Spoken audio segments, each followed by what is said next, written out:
Bienvenue à tous dans notre podcast quotidien, Daily French Podcast. Je m'appelle Pierre et je suis ravi d'être avec vous aujourd'hui pour un nouvel épisode super intéressant. Salut tout le monde, moi c'est Sophie.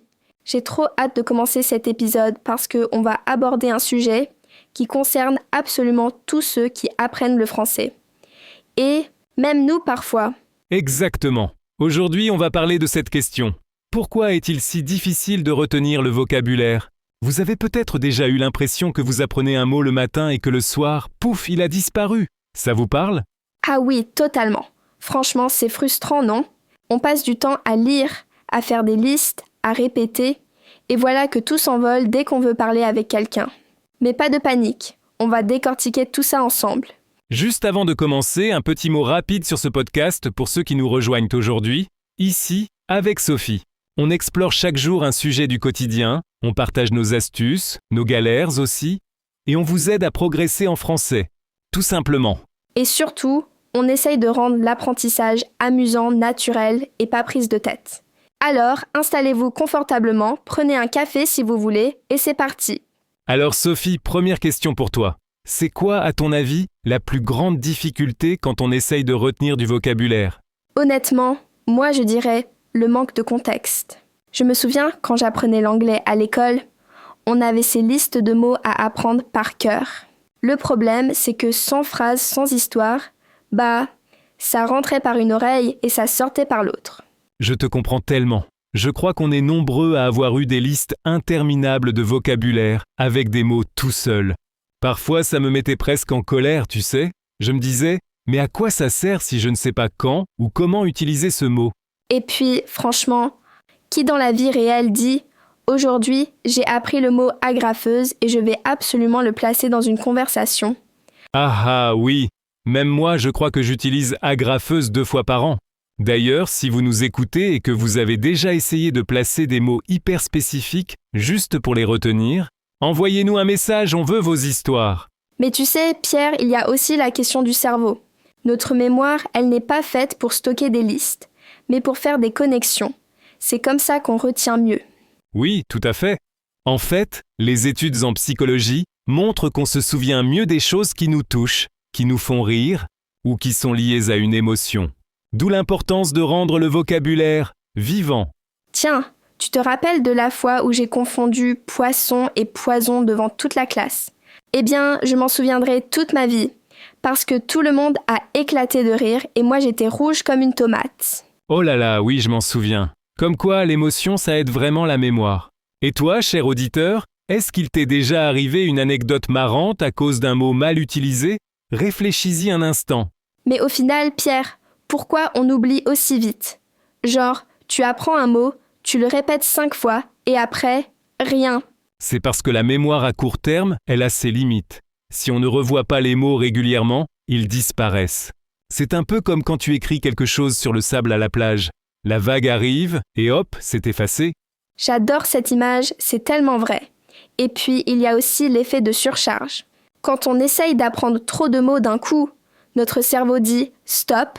Oui, il vaut mieux apprendre peu, mais souvent. Par exemple, 5 à 10 mots par jour, c'est largement suffisant. C'est comme le sport, on progresse avec la régularité, pas avec l'intensité. Et toi, Pierre, t'as déjà eu cette impression de tout oublier, même après avoir bossé comme un fou ? Oh que oui ! Quand j'apprenais l'espagnol, je faisais des fiches partout, j'écrivais sur des post-it, j'en collais sur le frigo, sur le miroir. Et parfois, j'avais l'impression que tout disparaissait. Mais tu sais quoi, c'est normal. Il y a une courbe de l'oubli, on en parle souvent en pédagogie. Au début, tu oublies beaucoup, mais si tu revois les mots à intervalles réguliers, ils restent plus longtemps. Oui, la fameuse courbe de l'oubli d'Hermann Ebbinghaus. Pour ceux qui ne connaissent pas, c'est une théorie qui explique qu'on perd environ 50% des nouvelles informations en 1 heure si on ne les révise pas. Mais si on révise, on garde beaucoup plus. Donc, pas de panique si vous oubliez, c'est totalement naturel. Ce qui compte, c'est de revoir régulièrement. Par exemple, tu apprends aujourd'hui, tu revois demain, puis dans 3 jours, puis 1 semaine après. C'est ce qu'on appelle la répétition espacée. C'est super efficace et il existe même des applis comme Anki ou Quizlet qui sont basées sur ce principe. D'ailleurs, petite question pour nos auditeurs. Est-ce que vous utilisez déjà une application pour réviser le vocabulaire? Si oui, laquelle? Et sinon, est-ce que ça vous tenterait d'essayer? Parlons aussi d'un autre point. Apprendre des mots isolés ou apprendre des mots en contexte? À ton avis, Sophie, qu'est-ce qui marche le mieux? Sans hésiter, en contexte.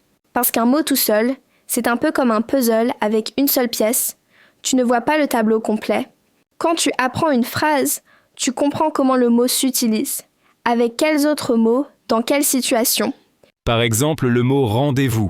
Si tu apprends juste le mot, tu sais qu'il existe. Mais si tu entends « j'ai un rendez-vous chez le dentiste demain », là tu comprends le vrai sens et tu retiens la phrase entière. Oui, et souvent on retient mieux les phrases entières. Moi, je me souviens encore de certaines expressions anglaises apprises dans des chansons ou des films. D'ailleurs, chers auditeurs, pensez à associer chaque nouveau mot à une phrase ou à une situation de votre vie. Un autre conseil, faites parler vos 5 sens. Si vous associez un mot à une image, une odeur ou une émotion, il restera plus facilement dans votre mémoire. Par exemple, le mot croissant, je pense tout de suite à l'odeur du pain chaud, à la boulangerie, au bruit du croissant quand on le casse. Voilà, maintenant, impossible d'oublier. Moi aussi j'ai faim, tiens. Bon, revenons à nos moutons. Il y a aussi la peur de se tromper qui bloque parfois.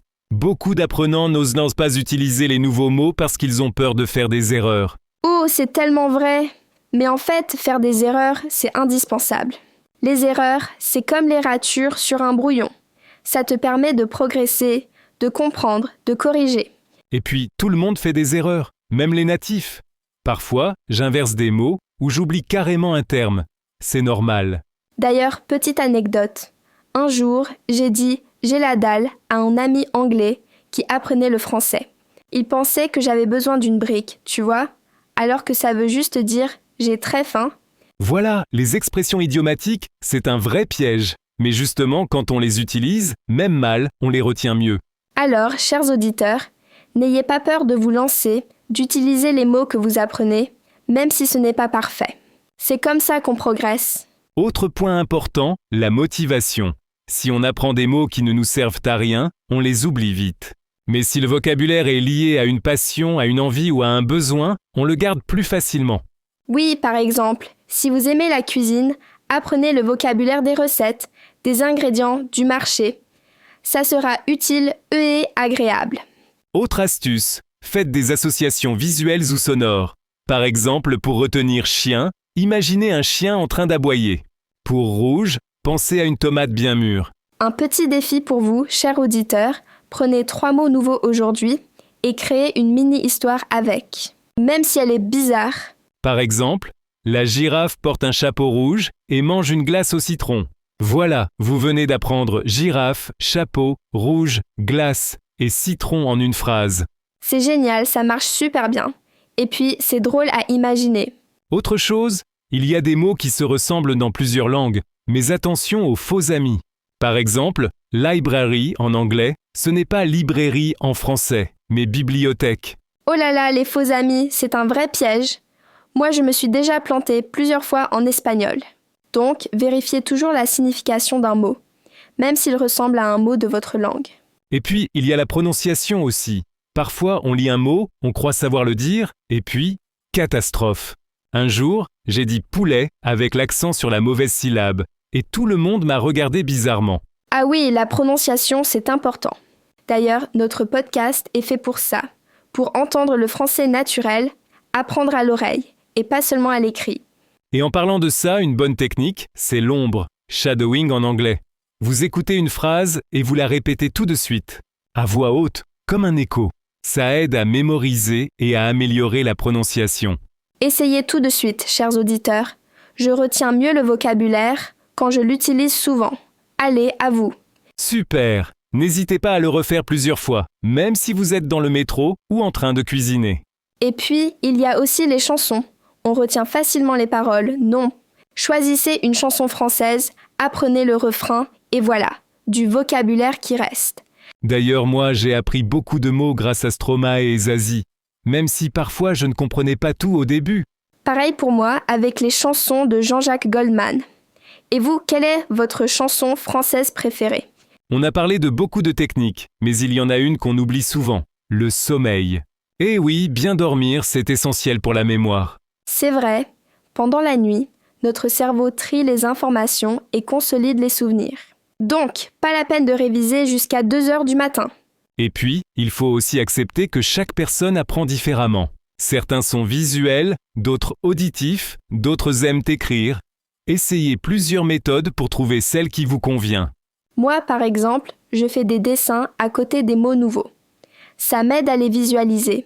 Et toi, Pierre? Moi, je préfère les dire à voix haute ou les utiliser dans des petites conversations avec mes amis. Chacun son truc. Un dernier conseil, soyez patient avec vous-même. Apprendre une langue, c'est comme planter un arbre. Ça prend du temps, mais le résultat en vaut la peine. Et surtout, amusez-vous. Plus vous prenez du plaisir, plus vous retiendrez facilement. Apprenez des mots qui vous font rire, qui vous intriguent ou qui vous rappellent un souvenir. Alors, pour finir cette grande discussion, on va passer à notre sélection de vocabulaire du jour. Oui, aujourd'hui on va mettre en avant quelques mots et expressions qu'on a utilisés pendant cet épisode. Prêt ? Premier mot, courbe de l'oubli. Ça veut dire the forgetting curve. C'est le schéma qui montre comment on oublie rapidement une information si on ne la révise pas. Exemple, pour lutter contre la courbe de l'oubli, je révise mon vocabulaire tous les 2 jours. Deuxième mot, faux ami. Ce sont des mots qui se ressemblent dans 2 langues mais qui n'ont pas le même sens. Exemple, library en anglais, ce n'est pas librairie en français, mais bibliothèque. Exemple d'utilisation, attention aux faux amis quand tu traduis. Troisième expression, avoir la dalle. C'est une expression familière pour dire avoir très faim. Exemple, après le sport, j'ai toujours la dalle. Quatrième mot, rature. Une rature, c'est une correction, une trace qu'on fait en écrivant pour montrer qu'on a fait une erreur. Exemple, je fais beaucoup de ratures quand j'écris en espagnol. Cinquième expression, revenir à nos moutons. Ça veut dire revenons au sujet principal. C'est une expression très utilisée en français. Exemple, bon, revenons à nos moutons, on parlait de vocabulaire. Dernier mot pour aujourd'hui, régularité. C'est le fait de faire quelque chose souvent, sur la durée. C'est la clé pour progresser. Exemple, la régularité est plus importante que la quantité.